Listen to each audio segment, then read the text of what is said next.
So it's not just technology, but there are people who have to negotiate with PLN, the national power company, who has been providing the powers from the fossil fuels-based power generation to the microhydro. They have to go to the company. Sometimes people bully them, don't change it, use our powers. But they have to negotiate. They grouped like 80, 90 people, like a 30 household.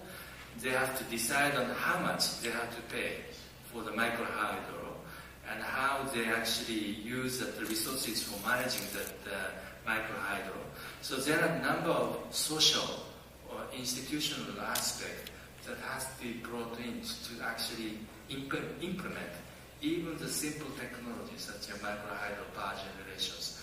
So this is one of the examples that we can capitalize. So before I open the floors to solicit the audience to give us comments, feedback, or whatever, I'd like to now invite the panelists sitting on the podium here to give us some additional comments or reactions to any of the points raised in this panel. I'm not sure if I should follow the same order, or please give me a sign if somebody is ready to give us a response. Dr. Abhasan? Yeah. Thank you, moderator. I really wanted to re-emphasize the basic philosophy behind much of what we did. What we were trying to do from 2001 to 2010 was to walk the talk that had been going on in international fora. I mentioned Stockholm, I mentioned Rio, Johannesburg came later. And one found that while there were extremely eloquent articulations of the concepts of sustainable development, of principles that went into the Rio Declaration, into the thematic brilliance of the Agenda 21, but none of them really connected to the ground the way the Asia Pacific Forum for Environment and Development reached the ground. It was a grassroots approach, and when I say that, I really wanted to emphasize that when you go for a grassroots approach, what you're doing is you're empowering the individual, you're empowering civil society, and once you do that, your job is done.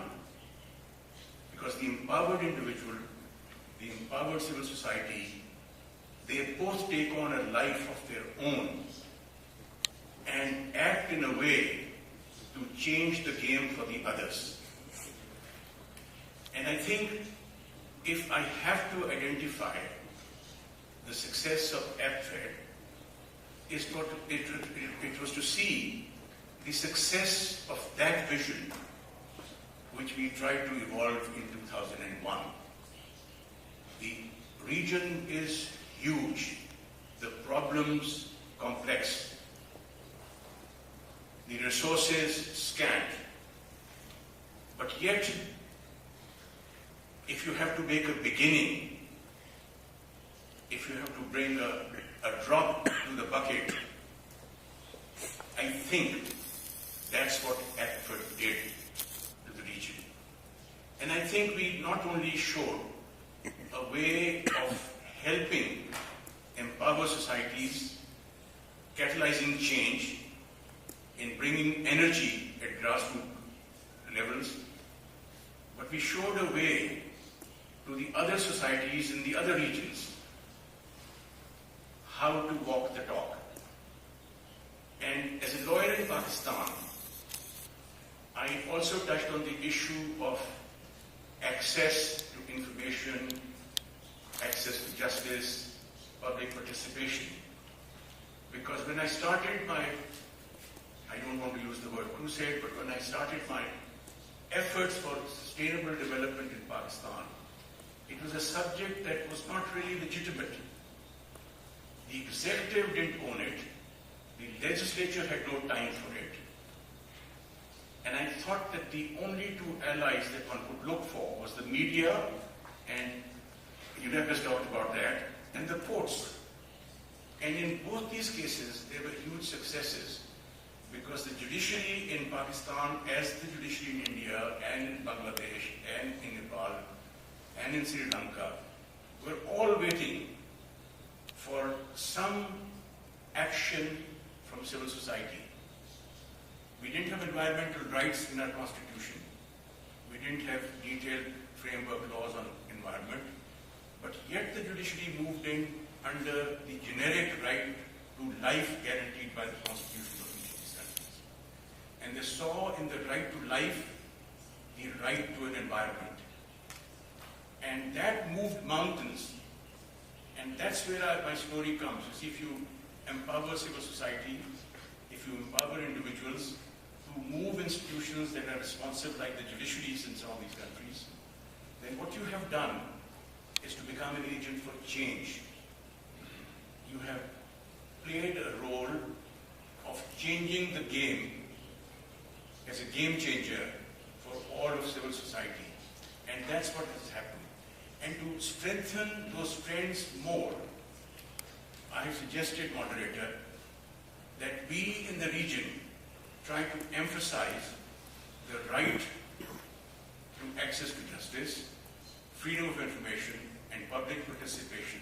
Because once you strengthen these rights in societies other than the 4 or 5 that I've mentioned, then each individual in those societies, each civil society organization in those societies will be able to stand for sustainable development under the generic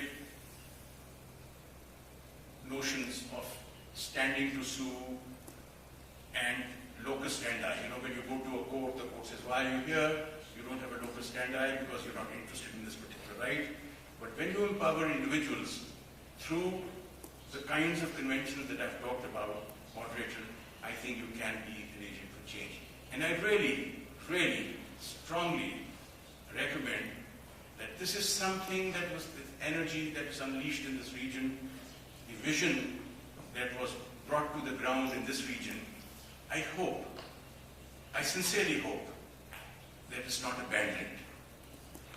It was too good a dream to not live again. I thank you, moderator. Okay, excellent comment. Thank you. Indeed, I really concur that we have to move away from staying as a convenient, silent scapegoat of these environmental degradations, and instead try to advocate on the right for the better life, for the better environment, and the better futures. Thank you indeed for your comments on this.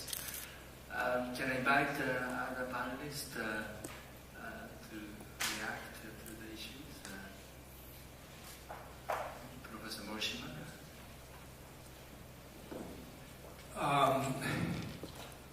It could be somewhat different from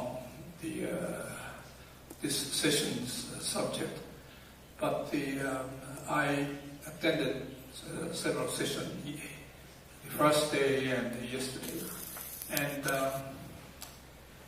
actually the situation in Japan, the legal law is, as far as the formal law is concerned, I'm a lawyer as well, much better than that of your country. But in fact,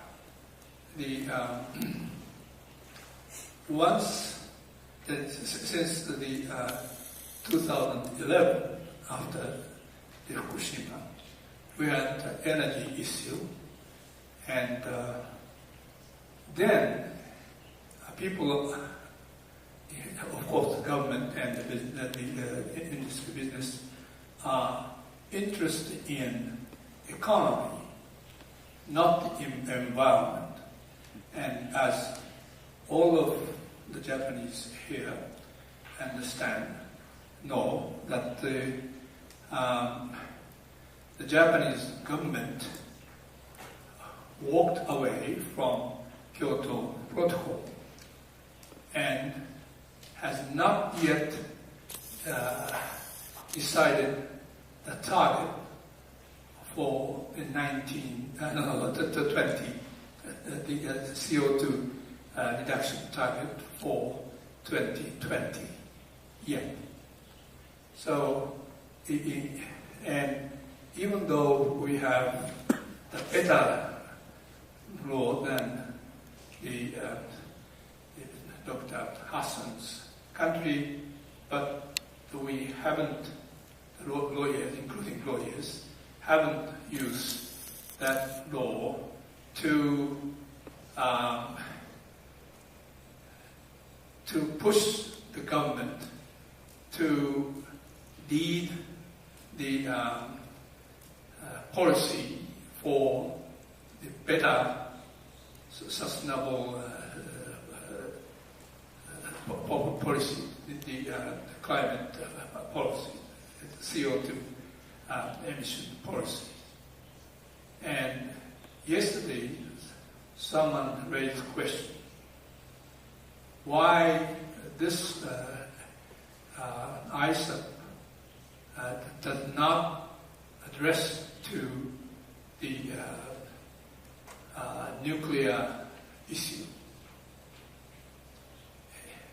Of course, some people talk about that, but and these days, nuclear issue is the part of the energy issue, and whether or not the nuclear energy from the nuclear power generation is necessary to revive the Japanese economy and so on. And I'm not, sorry, okay, sorry. So I just cut off the rest of what I was. But what I want to say is this is a time for the Japanese, the grassroots or the non-governmental organization or the people to think of what direction Japan is going, and reconsider what kind of activity we should do and how we encourage or how we push the government for the to make the sustainable policies. So I started my legal career, the Yokkaichi pollution and several pollution issues. So please, not only the participants here, but please reconsider and activate yourself to redirect the Japanese climate policy. Thank you very much. Thank you, Professor Morishima, to remind us that even Japanese people at critical juncture over energy issues, nuclear issues, and other sustainability challenges. And we Japanese also need to address the struggles for this issue as well. So can I invite Dr. Salim to react? I'd like to express my appreciation and thanks to the Japanese people and the government of Japan to enable me to participate in the APFED program. And I'd like to express my appreciation to the people who joined the projects of APFED to make APFED a reality. Thank you. Thank you very much. Professor Salim was one of the leading advocates for these sustainability issues as a member of the APFED, and we also value your continuous support to these programs. Can I now invite Mr. Kabe Zahidi before opening the question and answer sessions? Thank you. I'll be brief because it'll be good to hear think that one of the things that maybe we missed out by not being able to speak with the colleagues on the screen is that we would have heard about how many of the projects that were started are still going and are sustainable. And they started something in the community that maybe APFED was a small spark, but that continues till today. And I think that's something that's a great success for APFED, and it's something that we're trying to capture through an APFED booklet of best practices, through publication of sort of the environmental dispatches that the journalists created, and as well as a book on sort of the recipes of success. What are the commonalities between these projects? Why were they successful, the ones that were? So we will be sharing that with all of you, so that you see that there is a possibility, even with small investments, of real sustainable projects at the community level. Thank you. Okay, thank you. Actually, this continuity issue is one of the points that we are trying to clarify. For instance, reforestation activities we supported, and some other aid agency came in and they upscaled that project. It's difficult for us to say that this is a result of the APFED project. Nevertheless, there has been a kind of process where like a small seed actions that the APFED Showcase program supported have been enlarged, upscaled to the larger scope that supported by like a bilateral or national research institute. The other point I have been hearing from our partner is that they really want to experiment a good practice already demonstrated by Organization A, but not yet by Organization B. So they want to mutually replicate some of the good practices that colleagues have been demonstrating one country to the other. So there seems to be a kind of demand for the external interventions to upscale and promote the replications of the good practices demonstrated by the APFED Showcase program. Now it's time to open the floor, and please be candid and tell us how you have been observing the discussion so far, and if you have any further suggestions as to how we can capitalize upon this showcase project activities to support the ongoing or forthcoming processes toward achieving a better sustainable society of the communities. Sorry to take time. To avoid the misunderstanding, what I wanted to say was it is good, we should to help the developing country, but before that, we Japanese people have to reconsider what we are doing now, then to rebuild our own way of life and our activity. Then we can show, or we can tell our colleagues in the developing countries what we can do for the sustainable development. That's what I wanted to say. I'm not just criticizing the Japanese government, whatever. Thank you very much. Thank you very much, Professor Morishima. So now the floor is yours. Please raise your hand. If possible, please identify yourself and make your point brief. And maybe we collect a few questions and comments and ask the panelists to respond all together. We have a colleague standing with a microphone, and she can come and pass the microphone to you. I see the one hand raised very in the back. Please.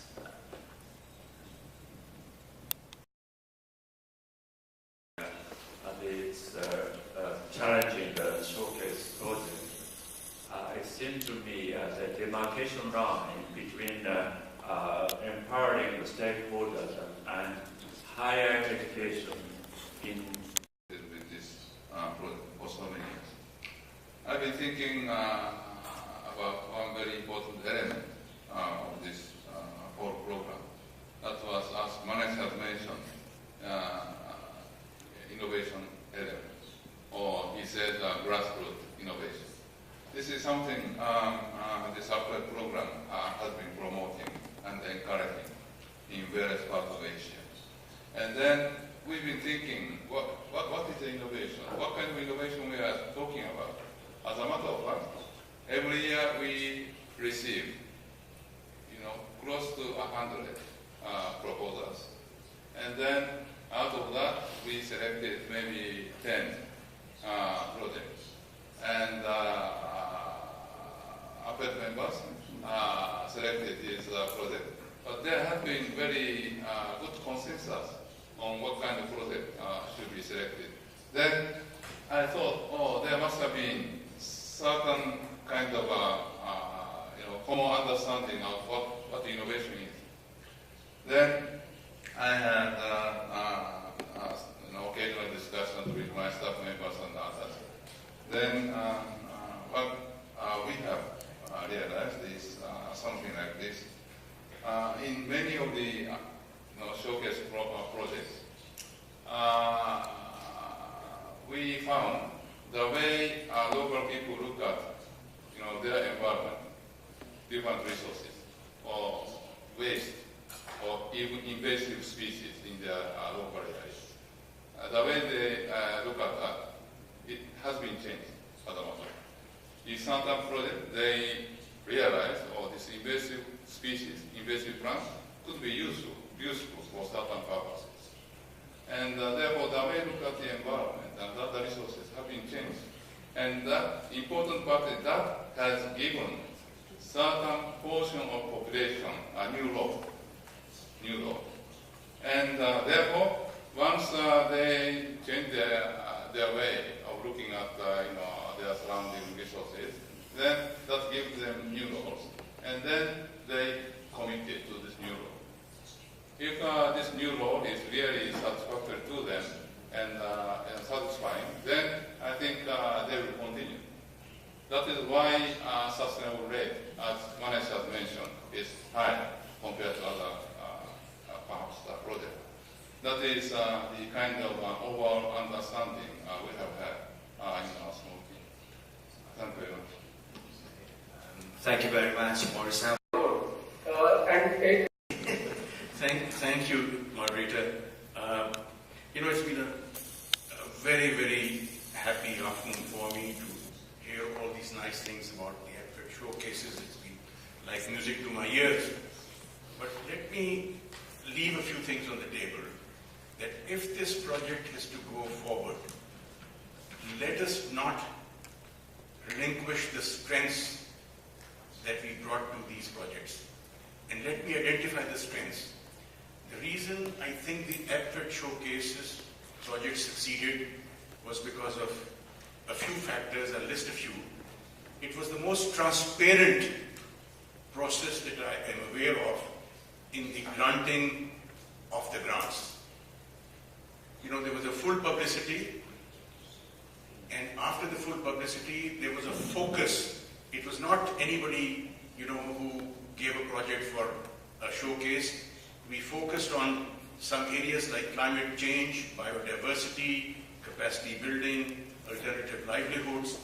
And it is because of that particular focus that I think we were able to bring some message and some method to the madness. Ella, it's always a pleasure to see you whenever we are working. And I think she introduced an aspect that if we were to move forward, we'd probably have to refocus on some of the issues like the SDGs. I think if I were to sit on the table today, I would focus on the SDGs, the 17 SDGs, and probably develop thematic relationship of those particular goals to the programs of APFED. I continue to look forward to the support, and this is the strength of this particular program, from IGES, from UNEP, from NETRES, and of course the government of Japan. And I just mentioned three things. How we evaluated projects needs to be emulated also. It was not the luck of the draw or a toss, which was the basis of giving a project to one and not to the other, but there was a separate evaluation by a jury of at least 6 to 10 members, each of which had been identified 10 aspects that they had to grade. We graded out of 10 points on each of these. The issues were innovativeness, applicability, effectiveness, feasibility, long-term self-reliance, relevance, linkages, climate change, 3 R's, biodiversity. Then we had input from netresses. It's not only the evaluation of people who sat on the table. We had people on the ground. The years that we developed all over the region, we evaluated what their assessment was with respect to a project. Finally, there was a full plenary meeting in which all these things were looked at, and we evaluated jointly on that basis. And finally, we encouraged success. We gave awards, we gave prizes, we gave awards and we gave prizes. And so if you have a process that monitors, that selects well, that monitors well, that appraises well, and at the end rewards the best, you've got a damn good program. And I think that's what we had. Thank you. Thank you. Professor Salim? As a continuation, the APFED stops when the finance by the government of Japan stops. So the weakness is the source of financing. If the APFED is very useful, why should it be dependent only upon government funding? Why is it not possible that the private sector, in a corporate social responsibility or whatever, continue financing this type if it is considered correct? So this is related to this APFED. Second, the question about the role of the academician. The Intergovernmental Panel on Climate Change is dominated by the academician. What makes the result of the IPCC a failure? The failure is in the politics. So what is lacking is in the science of political development. Somehow we need an intergovernmental panel for political change, in addition to climate change. So how to get the scientists involved in this political change movement of the globe? Thank you. Okay, thank you. And before asking Mr. Kabe to give us final remarks, I just also pinpoint that this multi-stakeholder involvement is really critical for promoting sustainability issues, and the university is certainly one of those organizations, but it has to go beyond the students' groups to reach out to private sector, industries, energy researchers. So we hope that this kind of platform really reinforce the multi-stakeholder engagements to pursue the long-term sustainability and contribute concrete inputs to the ongoing processes such as SDGs and post-2015 process. And I liked Mr. Kabe's ideas of the SDG showcase. Maybe this is one of the ideas that we can still pursue. So can I ask Mr. Kabe Zahidi to give us final concluding remarks for this panel sessions? Thank you very much, Kobayashi-san. I think it falls to me to thank everybody for participation in this UNEP-IGES session. In particular, of course, the very distinguished panel members, Professor Salim, Professor Morishima, and Dr. Hassan, my new good friend. I think you provided some really words of wisdom, and actually you brought a little bit of that, what was it you said, the magic of the program, you brought it a little bit to life for us here, and we heard a little bit more from other colleagues who joined and have looked at some of the APFED programs on the ground. We have to, of course, thank also the APFED collaborators, NatRes and members, and all of the people who appeared on the screen behind us. They were the engines of much of the work, and to some degree bridge between the community and the broader APFED program. I think you heard the enthusiasm that my colleague Manesh still holds for this program, and the drive for taking it further forward. Of course, the Ministry of Environment in Japan, Ministry of Environment of Japan, through Toda-san today, has been the main contributor and the main supporter of this program, and I think us taking it forward will do great justice to the investments that they have made until today. Maybe if we evolve it in a way that appeals to a future agenda, as a few colleagues said, they would be able to look at it again. And of course IGES. IGES is involved in everything. Every time I sit on a panel here at ISAP, we have to thank IGES, because not only they're hosting this meeting, but they are somehow driving so many different programs and projects throughout this region. It's a pleasure to be a partner with IGES. And of course, Mori-san himself, you can see that he's had personal involvement in this program, and I think he will be one of our main champions as we look for the SDG Showcase program.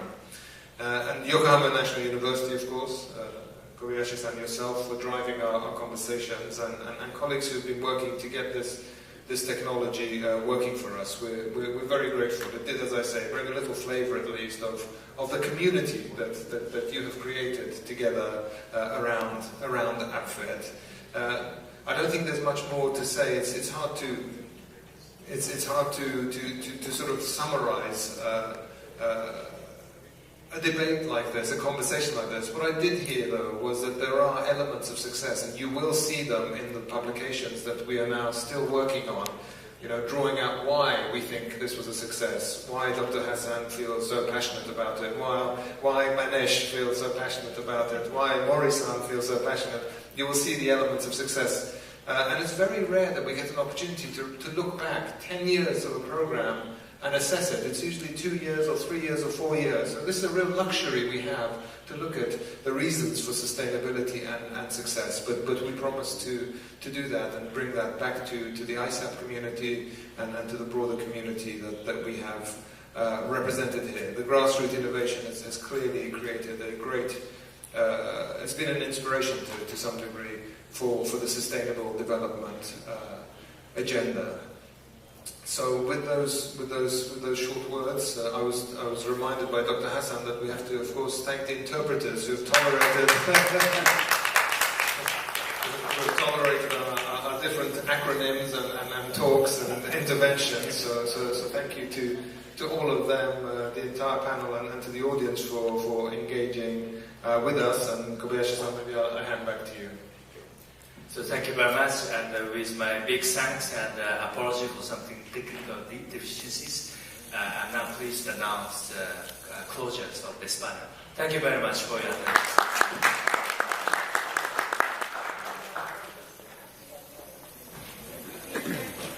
And thank you all the colleagues. Thank you.